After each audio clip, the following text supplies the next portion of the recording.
قرآن و سنت کی روشنی میں پردے کی اہمیت و فضیلت، احکام و مسائل اور فوائد کے حوالے سے انشاءاللہ گفتگو ہوگی۔ بات یہ صاحب وہ جو 4 مصرے اکبر الہ آبادی نے کہے تھے نا کہ بے پردہ کل جو آئیں نظر چند بیویاں، اکبر زمین میں غیرت قومی سے گڑ گیا، پوچھا جو میں نے آپ کا پردہ وہ کیا ہوا، کہنے لگی کہ عقل پہ مردوں کی پڑ گیا۔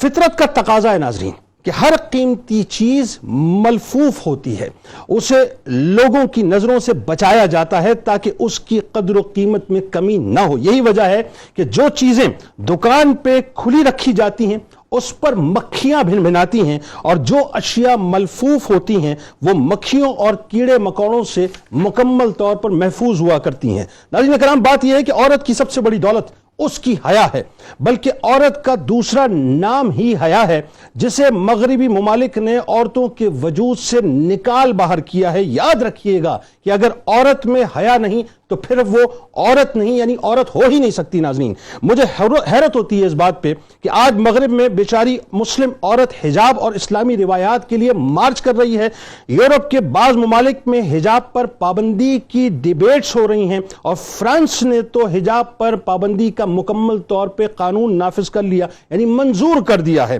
اور عجیب بات یہ ناظرین کہ ایک طرف تو عیسائی نن اپنے مذہب پر عمل کرتے ہوئے اسکارف سر پر لینے کے لیے مکمل طور پہ آزاد ہے، لیکن وہیں پر مسلمان عورت اگر خود کو حجاب میں محفوظ تصور کرتی ہے تو اس پر طعن و تشنیع کیا جاتا ہے۔ مغرب میں پردے کو چاک کرنے اور اسے بچانے کی جنگ بپا ہے، جبکہ ہمارے معاشرے میں، اسلامی معاشرے میں، عورت حجاب کو بوجھ سمجھ کر اتارنے اور اپنے جسم کو اپنی مرضی سے استعمال کرنے کے لیے رواں دواں ہے۔ حال یہ ہو گیا ناظرین کہ ٹک ٹاک اور اسنیک ویڈیو اور اس جیسی بے تحاشا بیہودہ ایپ پر ہماری بچیاں الامان الحفیظ بے پردگی تو بہت چھوٹا سا لفظ ہے، کھل کر اپنے برہنہ مناظر مکمل طور پہ فروخت کر رہی ہیں۔ اور جب مجھ جیسا آدمی ناظرین یہ بات کرے تو مجھے دقیانوس کہہ کر یہ تصور کیا جاتا ہے کہ پردہ تو بنیادی طور پر یہ کہا جاتا ہے کہ پردہ تو بنیادی طور پر نگاہوں کا ہوتا ہے، پردہ تو سوچ کا ہوا کرتا ہے، پردہ تو انسان کے اندر ہوتا ہے۔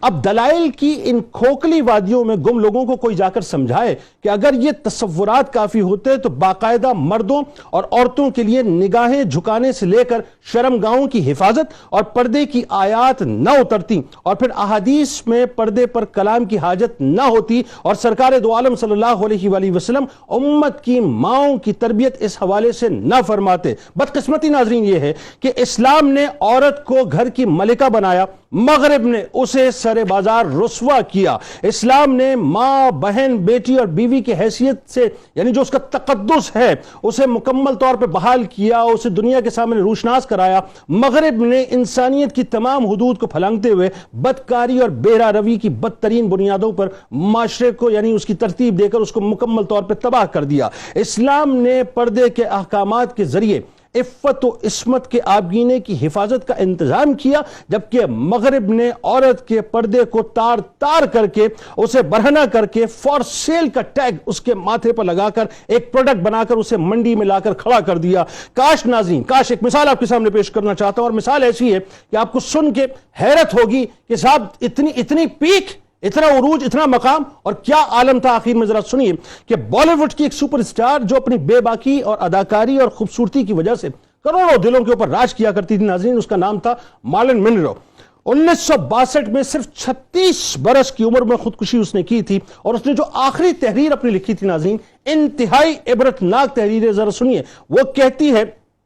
کہ شہرت سے بچو، گلیمر کی دنیا سے بچو، میں روئے زمین پر سب سے زیادہ بدنصیب عورت ہوں، میں ماں نہ بن سکی، میں ایسی عورت ہوں جو گھر بار کو ترجیح دیتی ہوں، معزز خاندانی زندگی ہر چیز سے افضل ہے، عورت کی حقیقی سعادت پاکیزہ شریف خاندانی زندگی میں ہے، بلکہ یہ گھریلو زندگی عورت کی ہی سعادت نہیں بلکہ تمام انسانیت کی سعادت ہے۔ یہ صرف ناظرین مارلن منرو جیسی ٹاپ کلاس اداکارہ کی کہانی نہیں ہے، بلکہ بے پردگی کی گھاٹیوں میں غرق، مادر پدر آزادی کی دل دادا، شہرت کی اندھیری گلیوں میں پھٹکنے والی اکثر خواتین کا جلد یا بدیر یہی انجام ہوتا ہے۔ ناظرین کرام، بے پردگی فحاشی اور اوریانی کو بنیادی طور پر جنم دیا کرتی ہے، بلکہ یہی فحاشی شہوت کا بیج بو کر فتنے کی فصل کو اگایا کرتی ہے۔ مغرب مستقل طور پر عورت کے حجاب کو چاک کر رہا ہے، اسے تار تار کر رہا ہے، اسے مادر پدر آزادی کے نعروں میں الجھا کر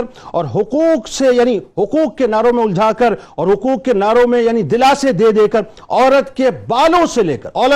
سے لے کر عورت کے ناخنوں تک ٹریلینز آف ڈالرز کی انڈسٹری کو مکمل طور پر کھڑا کر چکا ہے۔ وہ کیوں چاہے گا کہ عورت واقعی عورت بن کر رہے؟ اس کے نزدیک عورت ایک محض پروڈکٹ کی طرح ہے، اس کے علاوہ کچھ نہیں ہے جسے مرد و عورت دونوں ہی مل کر مکمل طور پر اوریاں کر کے فروخت کر رہے ہیں۔ یعنی جس حد تک عورت مادر پدر آزاد اور بے پردہ اور اوریاں ہوگی، اس حد تک یہ انڈسٹری پیسے کمائے گی۔ میری مائیں، میری بہنیں ناظرین، میں گزارش کرنا چاہتا ہوں آج اس بات کو سمجھ لیں کہ پردہ عورت کی ترقی کی راہ میں رکاوٹ، عورت کی خود اعتمادی پر قدغن اور اپنے موقف کو بیان کرنے میں ہچکچاہٹ کی وجہ نہیں ہے۔ حجاب سے متعلق یہ غلط فہمی مکمل طور پہ دور ہونی چاہیے کہ اسلام عورتوں کی سرگرمیوں کو محدود کرنا چاہتا ہے۔ رب کائنات نے صلاحیتوں کے لحاظ سے مردوں اور عورتوں میں کوئی تخصیص نہیں رکھی ہے۔ البتہ اسلام ترقی کی آڑ میں صالح اور پاکیزہ تمدن کے اصولوں پر سمجھوتا نہیں کر سکتا۔ وہ مرد و زن کے اختلاط، مخلوط سرگرمیوں کا مخالف ضرور ہے،